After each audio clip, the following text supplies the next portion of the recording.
Shalom, Bapak Ibu Saudaraku yang terkasih. Selamat bertemu pada Jumat Agung ini. Dan pada kesempatan ini kita berdoa kiranya di kalangan umat Kristiani dan umat Islam di seluruh dunia yang sama-sama menggunakan hari ini untuk memuja Tuhannya masing-masing, teralami damai sejahtera yang luar biasa atau pengalaman-pengalaman yang sangat saling mengasihi. Dan kita harapkan di Yerusalem, di Masjid Al-Aqsa,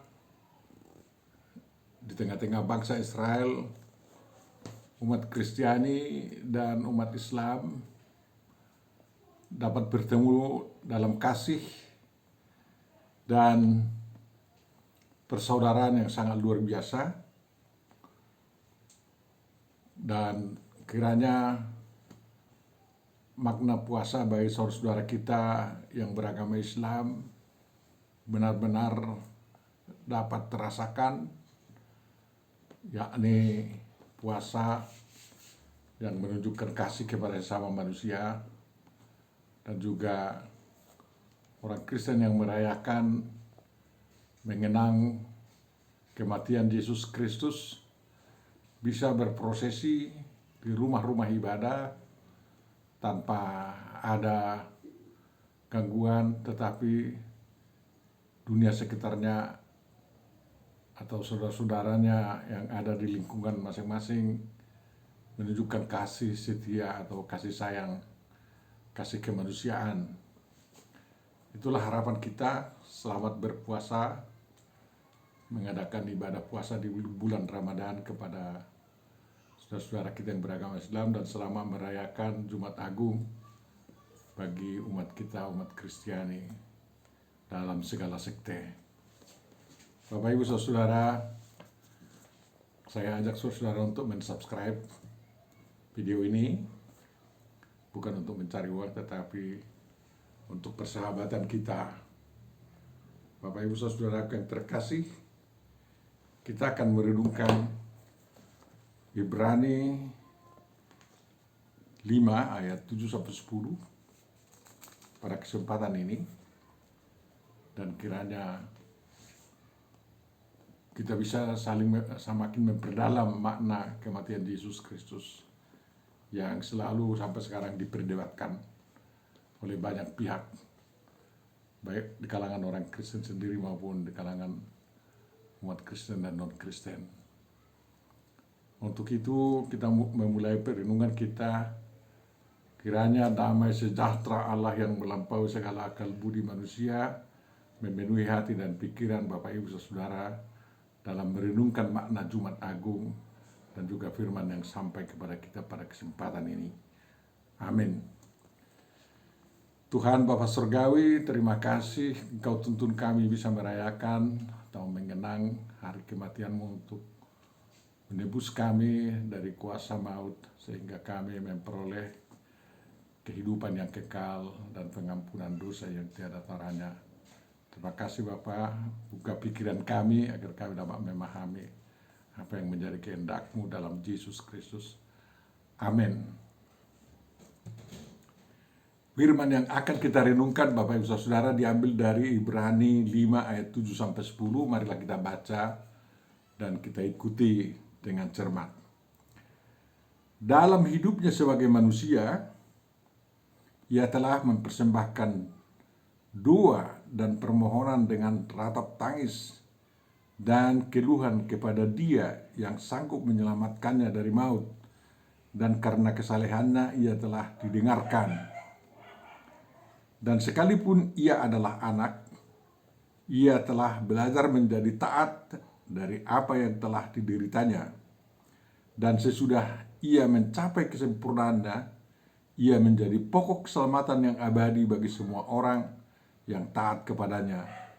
Dan ia dipanggil menjadi imam besar oleh Allah menurut peraturan Melkisedek. Demikian firman yang sampai kepada kita Bapak Ibu Saudara. Berbahagialah orang yang mendengarkan, memahami, menghayati, dan mengamalkan firman Tuhan. Amin. pimpinan gereja kita memberikan bingkai tema perenungan kita yang mengatakan Yesus pokok keselamatan yang abadi. Yesus pokok keselamatan yang abadi katanya. Bapak Ibu Saudaraku yang terkasih, apa yang kita baca dalam surah Ibrani ini tentu saja adalah pemicu perenungan kita kepada pengalaman yang terjadi pada Jumat Agung tanggal 14 Nisan di kalender Yahudi waktu itu tahun 30. Itu tahun yang sama, berjumpa 14 Nisan dan Jumat Agung di kalender Yahudi dan kalender Masehi. Dari situ kita dapat mengatakan bahwa Yesus mati tanggal 30 atau tahun 30, tanggal 14 Nisan. Bapak Ibu Saudara, itu sama dengan bulan Maret waktu itu ya. Jadi orang masih banyak mempersoalkan kematian Yesus, tapi berbahagialah orang yang percaya bahwa Yesus diagungkan dalam kematiannya juga. Dalam kelahirannya, dalam keagungannya, kebangkitannya, dan kenaikannya ke surga. Itu kesaksian yang kita terima dari pihak lain terhadap Yesus Kristus atau yang mereka kenal sebagai Nabi. Bapak Ibu Saudaraku yang terkasih, inilah yang dipersoalkan di kalangan orang Kristen sekarang ini, dan juga orang non-Kristen mengatakan, apakah Tuhan kalian juga turut mati, katanya. Itu pertanyaan yang sangat menggelitik ya. Banyak orang yang mengatakan Tuhan tidak mati, tetapi ada manusia Yesus yang mati, katanya. Siapakah manusia Yesus sebenarnya, Bapak Ibu Saudara? Manusia Yesus itu adalah utuh firman yang menjadi manusia. Tidak setengah-setengah. Manusia Yesus itu adalah manusia yang dalam dirinya ada Roh Kudus. Dia dihinggapi oleh Roh Kudus dan Roh Kudus berdiam dalam dirinya. Kan kayak gitu. Tegas itu dalam kitab Injil diberitahu. Manusia Yesus itu bukan hanya sekedar manusia, tapi dia anak Allah yang tunggal. Ya. Jadi kalau kita ditanya, siapakah yang mati di salib itu? Tentu saja jawaban kita adalah firman Allah yang menjadi manusia. Bukan hanya Yesus manusia. Ya. Siapakah yang mati di salib itu adalah Yesus Kristus yang di dalam dirinya ada Roh Kudus. Dan siapakah yang mati di salib itu ialah anak Allah dalam arti penyataan sempurna daripada Allah sebagai manusia. Nah, gitu. Itu utuh, jangan dibelah-belah. Jangan dibilang hanya manusia Yesus mati, kalau rohnya tidak mati, katanya. Ya. Atau keilahiannya tidak ikut mati. Yang jelas, siapa Yesus dikenal, itulah yang mati. Kalau setengah-setengah dikenal, ya setengah-setengah lah yang mati. Tapi kitab suci mengajarkan kita bahwa Yesus itu adalah utuh. Ya. Utuh, tidak ada hanya sebenarnya manusia, keilahiannya tidak ikut apa semua, ya. Nah, jadi mari kita renungkan dalam hidupnya sebagai manusia, ia telah mempersembahkan doa dan permohonan dengan ratap tangis dan keduhan kepada Dia yang sanggup menyelamatkannya dari maut, dan karena kesalehannya ia telah didengarkan. Dan Paulus dalam suratnya kepada jemaat di Filipi 2 itu kita baca misalnya, ya, dan dikatakan di sana Filipi 2, hendaklah kamu dalam hidupmu bersama menaruh pikiran dan perasaan yang terdapat dalam Kristus Yesus, yang walaupun dalam rupa Allah tidak menganggap kesetaraannya dengan Allah itu sebagai milik yang harus dipertahankan, melainkan telah mengosongkan dirinya sendiri dan mengambil diri seorang hamba dan menjadi sama dengan manusia, dan dalam keadaan sebagai manusia Ia telah merendahkan dirinya dan taat sampai mati, bahkan sampai mati di kayu salib. Nah, jadi ia telah merendahkan dirinya dan taat sampai mati, bahkan mati sampai mati di kayu salib. Itulah Yesus, ya. Dan menjadi sama dengan manusia, dan dalam keadaan sebagai manusia ia telah merendahkan diri. Dalam keadaan sebagai manusia, pewujudan daripada firman Allah yang menjadi manusia. Itu tidak bisa dipisahkan. Ya. Dalam keadaan sebagai manusia yang kita yakini yang adalah anak Allah yang tunggal, yang dalam arti penyataan diri Allah dalam rupa manusia yang seutuhnya. Dan itulah yang taat sampai mati. Dan dalam keadaan budi sebagai manusia adalah manusia yang dalam dirinya ada Roh Kudus.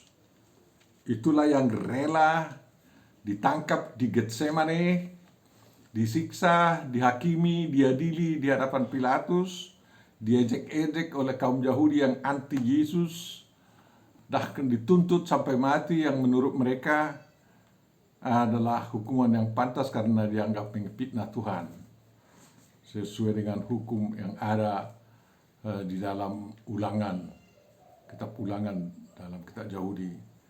Ya, itulah kedekatannya.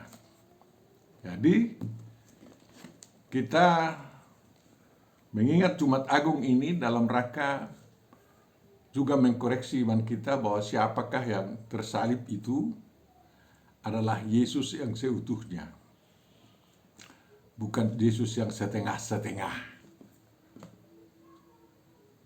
Dan dia rela disiksa dan bahkan disalibkan. Jadi kapan matinya? Matinya adalah sewaktu Yesus menyerahkan nyawanya atau nefasnya kepada Tuhan. Itu berarti Yesus mati karena Tuhan mencabut atau roh yang ada dalam dirinya kembali kepada Bapa, bahkan dan tubuhnya ditinggalkan lalu mati dan dikuburkan. Setelah dikuburkan, rohnya kembali sama dia, dan makanya dalam roh dia pergi jalan ke neraka untuk membebaskan orang-orang yang dirantai di sana menurut 1 Petrus kan kayak gitu.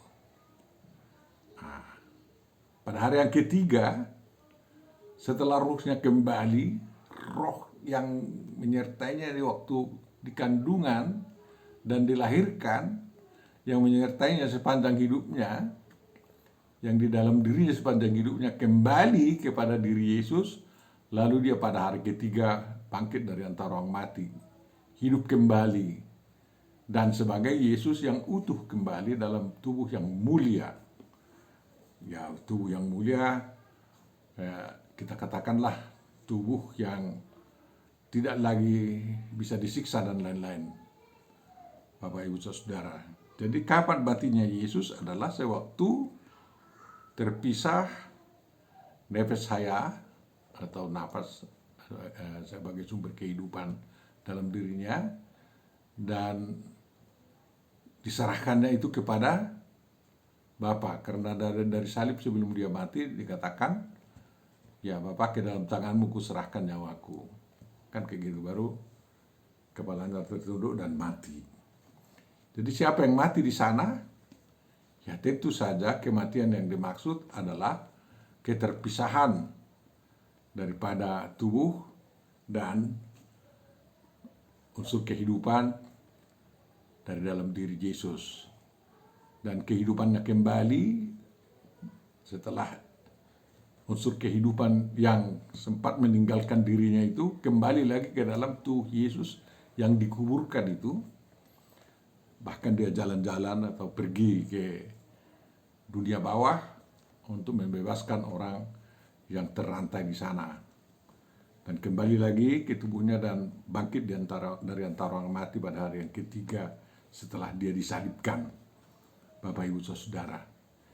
Jadi ya itulah Yesus, firman Allah yang menjadi manusia. Dan setelah dia bangkit pun, dia menjadi firman Allah yang menjadi manusia yang bangkit dari mati.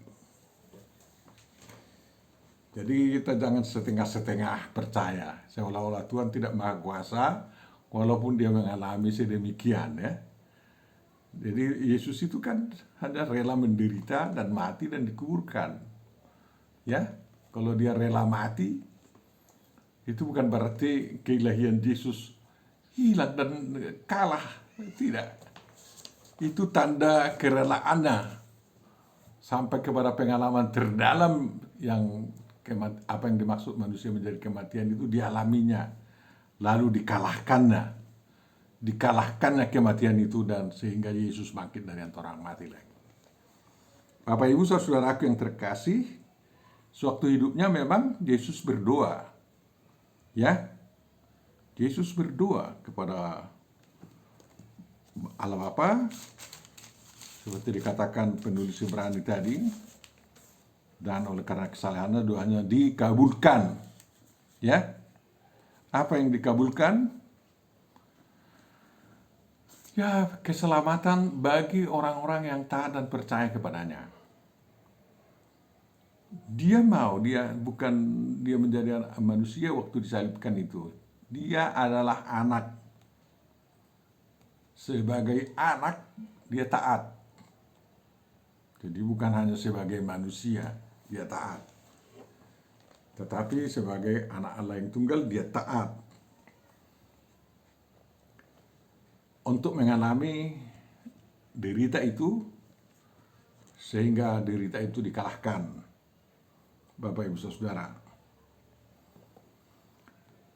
semua pekerjaan itu dia lakukan dengan sempurna, sehingga keselamatan yang diperjuangkannya menjadi abadi juga. Tidak ada dua kalinya. Cukup sekali penebusan bagi seluruh umat manusia. Tanggung jawab manusia adalah sekarang menyambut makna penebusan atau keselamatan yang dikerjakan oleh Yesus Kristus tersebut. Ya, dia menjadi pokok keselamatan yang abadi memang. Jadi kita tidak perlu lagi mencari-cari keselamatan dari pihak-pihak lain dan cara-cara lain dan lain-lain. Kita cukup saja menyambut keselamatan yang dikerjakan oleh Yesus Kristus dalam perjuangannya mengalahkan maut. Ya kan? Dia rela sampai mati untuk mengalahkan maut, mengalahkan mati itu. Jadi bukan hanya dilihat dari langit tubuh Yesus itu mengalami derita dan lain-lain dan mati, tubuhnya mati, enggak. Justru dia betul-betul mengalami kematian itu untuk mengalahkan kematian itu. Kalau tidak demikian, Allah kita itu adalah Allah main-mainan itu, yang bisa dikalahkan oleh kuasa-kuasa dunia ini. Iblis seolah-olah sudah merasa menang karena Yesus rela sampai mati. Ya udah matilah dia, katanya. Iblis tidak tahu bahwa di balik kematian Yesus itu adalah perjuangan kemenangan untuk mengalahkan kematian yang disebarkan oleh alam maut atau iblis itu, Bapak Ibu Saudara. Sehingga setelah dia menang, dia menjadi imam besar bagi kita. Ya, bukan hanya imam besar menurut keturunan imam di Yerusalem, tetapi menurut Imam Melkisedek, yang imam yang diangkat oleh Tuhan sendiri, bukan imam yang diangkat oleh pemerintah. Pemerintah waktu itu, karena imam-imam besar di Yerusalem waktu itu diangkat oleh pemerintah atau diangkat oleh suku-suku bangsa Israel. Sewaktu perang Makabi itu, ya, imam besar di Yerusalem diangkat oleh orang Israel sendiri. Dan pada kesempatan yang lain, ya, imam besar di Yerusalem itu silih berganti karena diangkat dan dipecat oleh pemerintah. Tetapi kalau imam berdasarkan peraturan Melkisedek, Tuhan sendiri yang mengangkatnya. dan itu keimamannya kekal, tidak bercampur dosa umat manusia. Bapak Ibu Saudaraku, itulah Tuhan kita. Itulah yang kita kenang dalam merayakan atau mengenang kematian Yesus Kristus di Bukit Golgota. Bapak Ibu Saudara, kita tahu bahwa di sana peristiwa terjadi setelah Yesus mati, ya, dan tentara yang ada di sana mengaku bahwa ini adalah anak Allah. Dan waktu mayatnya mau diturunkan, baru ada hujaman lembing terhadap jantungnya. Ya. Jadi Yesus itu ditikam lembungnya bukan sewaktu hidup. Artinya tikaman lembing itu adalah cara Tuhan membuat darah Yesus tercurah ke bumi. Darah itulah darah perjanjian yang membasuh dosa dunia. Jadi puncak dosa itu adalah di dalam kematian Yesus. Ya. Keberhasilan dunia ini membuat Yesus mati. Tetapi dengan hujaman lembing itu dan darah tercurah, disitulah terjadi pembasuhan seluruh dosa manusia yang selalu ingin membunuh Tuhan itu. Membunuh sembahan yang paling peduli akan kehidupan manusia itu. Coba bayangkan. Ya, jadi dosa manusia adalah dosa melawan Tuhan. Kan kayak gitu, dari sejak Adam itu. Dosa yang paling jahat adalah melawan Tuhan. Menduakan Tuhan termasuk melawan Tuhan, kan kayak gitu. Jadi setelah sampai kepada puncak dosa itu, barulah darahnya dicurahkan ke bumi sebagai pertanda bahwa dia tidak bernyawa, tapi darahnya masih ada. Dan itu darahnya, tempat nyawa Tuhan itu dicurahkan ke bumi untuk membasuh dosa dunia. Disitulah puncak karya Yesus sebagai anak domba Allah yang memikul dosa dunia. Sehingga selesailah karya Tuhan Yesus untuk menyelamatkan, memberikan jalan keselamatan kepada umat manusia. Sehingga kalau manusia mau benar-benar beragama, jangan lagi cari-cari keselamatan dengan ritus-ritus ibadahmu, dengan apa-apamu, dengan semua-semuanya. Tapi datanglah kepada Tuhan, sambut saja pembasuhan dosa dan keselamatan yang dikerjakan oleh Yesus Kristus bagi siapapun yang mau datang kepadanya. Ya, kalau kita tidak mau, itu keputusan kita sendiri. Tentu saja ada hukuman dari Tuhan kepada kita. Kita sendiri yang membuat diri kita terhukum, bukan Tuhan yang menginginkan kita dihukum, kan kayak gitu. Selama berJumat Agung, Bapak Ibu Saudara, kiranya makna Jumat Agung, makna kematian Yesus Kristus dapat kita hayati dan kita maknai dalam kehidupan kita sehari-hari. Mari kita berdoa. Terima kasih Bapa, karena Engkau mau menuntun anak tunggalmu sampai mati di kayu salib agar kami diselamatkan.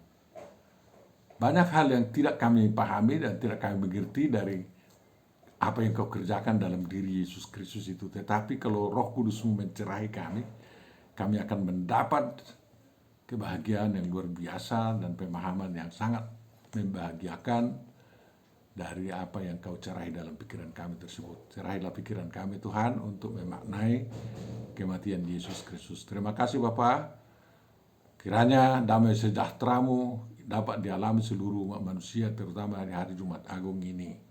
Oleh umat-Mu yang miliar-miliaran yang mengaku Yesus sebagai Nabi dan juga yang mengaku Yesus sebagai Tuhan dan Juru Selamat. Sempurnakan doa kami Bapa dan kabulkanlah itu dalam Yesus Kristus Tuhan dan Juru Selamat kami. Amin.